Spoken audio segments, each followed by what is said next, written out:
Yung ganito po, alam naman natin na sabi nga unanimous. Subject pa rin ho ba ito sa motion for reconsideration kahit na ganito po ang naging boto?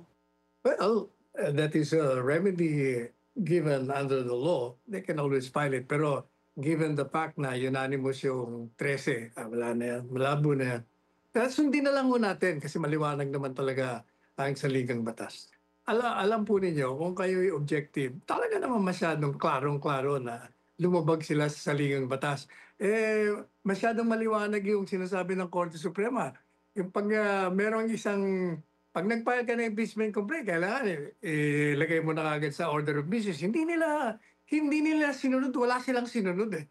Kaya sabi nga ng anak ko si Paulo, the HOR played stupid games, so they're being rewarded with stupid prizes. Dapat pag natanggap mo yon, you have 10 days na ilagay mo sa order of business. And then, i-refer mo na ngayon sa Committee on Justice. And then they have 30 days para mag-deliberate sila.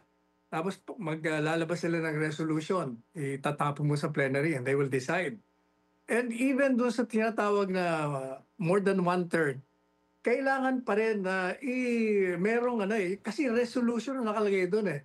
Resolution na dapat manggagaling yun sa Committee on Justice.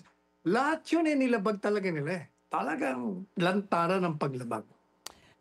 Meron Kaya pong hindi na katakataka na ganun ang desisyon ng Korte Suprema.